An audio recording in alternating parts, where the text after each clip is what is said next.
Right now, you are holding or sitting near one of the most powerful objects ever created by human hands. It is a camera, a compass, a library, a telephone, a television, a bank, a map, and a supercomputer, all compressed into a slab of glass and metal that fits in your shirt pocket. There are over 6.8 billion smartphones in use on planet Earth today. That is more than the number of people who have access to clean running water. But here is the question that almost nobody stops to ask. How did this happen? Who dreamed this up? Who fought for it, built it, failed at it, and tried again? The story of the mobile phone is not the story of one genius sitting alone in a garage. It is a century-long relay race, passed from scientist to engineer to entrepreneur to visionary, and every single one of those people changed your life. Let us meet them. To understand where the mobile phone came from, we have to go back much further than most people expect, all the way to the late 19th century, and a Serbian-American inventor whose name you almost certainly know, Nikola Tesla. In the 1890s, Tesla was already theorizing about a world wireless system, a global network through which information, including voice, could be transmitted without wires through the air. He believed, decades before anyone else, that electromagnetic waves could carry human communication across vast distances. Though Tesla never built a working mobile communication system, his foundational work on alternating current and electromagnetic transmission laid the conceptual groundwork for everything that followed. Around the same time, an Italian inventor named Guglielmo Marconi was doing something more immediately practical. In 1895, Marconi successfully transmitted a radio signal across a field in Bologna. By 1901, he had sent a radio signal across the Atlantic Ocean. The world suddenly understood that communication without wires was not a fantasy, it was physics. The race had begun. For the next several decades, radio technology advanced rapidly, used by navies, by aircraft, by emergency services. The idea of putting a radio communication device into a vehicle, and eventually into a human hand, was already circulating among engineers. During World War II, a company called Motorola produced the SCR-300, a portable radio transmitter receiver that soldiers could carry on their backs. It was heavy, bulky, and required enormous batteries. But it worked. Soldiers could communicate without being physically connected to anything. The seed had been planted.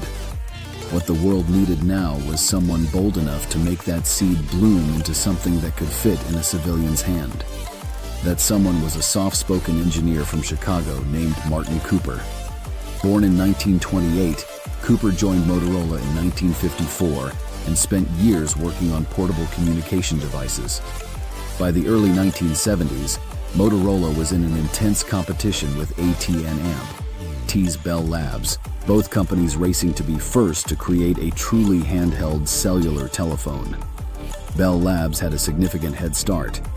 They had proposed a cellular network system to the Federal Communications Commission in the United States, and they were working on a car phone, a device that would allow people to make calls from their vehicles. But Cooper had a different and more ambitious vision. He did not want a phone in a car. He wanted a phone in a person. He believed, with absolute conviction, that the telephone number should belong to a human being, not to a location. That idea, so obvious to us now, was genuinely revolutionary at the time.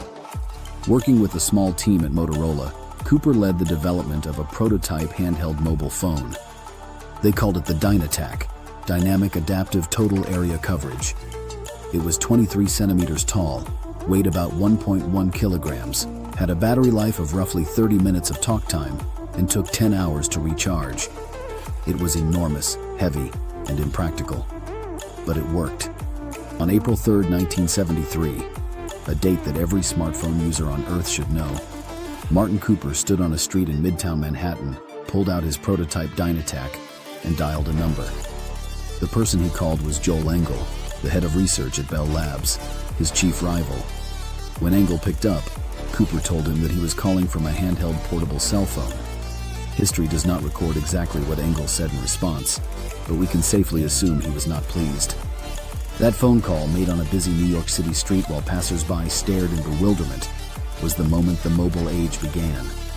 It would take another decade for the technology to reach consumers, but the door had been opened, and it would never close again. The first commercial mobile phone, a production version of the Dynatac, went on sale in the United States in 1983. It cost $4,000, which in today's money is close to $12,000. It weighed nearly a kilogram, and people lined up to buy it. Through the 1980s and 1990s, mobile phones went through rapid generational change. They shrank. They became lighter. The networks that carried their signals, first called 1G, then 2G, expanded to cover more geography and carry not just voice calls but text messages. The SMS, or short message service, was a technology developed by Finnish engineer Matti Mäkinen in the 1980s, almost as an afterthought, a side feature of the GSM mobile standard. Mäkinen himself never patented it and never became wealthy from it. He described it in interviews as simply a good idea that he was happy to share with the world. The first SMS text message was sent on December 3, 1992, by a British engineer named Neil Papworth, who typed the words "Merry Christmas" from a computer to a colleague's phone. Within a decade, billions of text messages were being sent every single day. Nokia, the Finnish telecommunications company, dominated the mobile phone market through the late 1990s and early 2000s. Their phones, robust, reliable, and elegantly simple, became cultural icons. The Nokia 3310, released in the year 2000, became one of the best-selling consumer electronics products of all time. Nokia seemed untouchable, but the mobile world was about to be turned completely upside down by a man in a black turtleneck standing on a stage in San Francisco. On January 9, 2007, Steve Jobs, the co-founder and CEO of Apple, walked onto a stage at the Macworld conference and told the audience that Apple was going to reinvent the phone. What he revealed was the first iPhone, a device with no physical keyboard, controlled entirely by a touchscreen, capable of browsing the internet, playing music, and making phone calls, all in one device. Jobs described it as putting an iPod, a phone, and an internet communicator all in one. The audience erupted. The mobile industry was never the same again. Nokia, which had missed the smartphone revolution, went from owning 40% of the global mobile market to near irrelevance within just 5 years. The iPhone did not just change the phone, it changed what a phone was. But the iPhone alone did not put a smartphone in the hands of 6.8 billion people. That required a different approach, one pioneered by Google. In 2005, Google quietly acquired a small startup called Android Inc., founded by Andy Rubin, a visionary engineer who had been working on a mobile operating system designed to be open source and available to any phone manufacturer in the world. In 2008, the first Android phone, the HTC Dream, went on sale. Unlike the iPhone, which ran on software exclusively controlled by Apple and could only be sold on Apple hardware, Android could run on phones made by Samsung, LG, Huawei, Motorola, Sony, and dozens of other manufacturers. This openness meant that Android phones could be made at every price point, from high-end flagships to ultra-affordable handsets sold for just a few dollars in developing markets. Today, Android powers roughly 72% of all smartphones on Earth. It is the operating system that truly democratized the mobile phone, bringing it to billions of people in Africa, Asia, and Latin America who could never have afforded an iPhone. Andy Rubin, who is a complex and controversial figure, nonetheless created the system that made mobile technology accessible to the majority of humanity. So who is behind the mobile phone? The answer is everyone. It is Nikola Tesla dreaming of a wireless world in the 1890s. It is Guglielmo Marconi proving that signals can travel through the air without wires. It is the engineers at Motorola who built backpack radios for soldiers in the Second World War. It is Martin Cooper standing on a Manhattan sidewalk in 1973 and making a phone call that changed history. It is Matti Mäkinen who invented text messaging and never asked for a cent in return. It is the teams at Nokia who put phones in the hands of hundreds of millions of people across the world. It is Steve Jobs who reimagined what a phone could be. It is Andy Rubin and the Android team who made sure that reimagining was available to everyone, not just those who could afford a premium device. The mobile phone is not the invention of a single genius.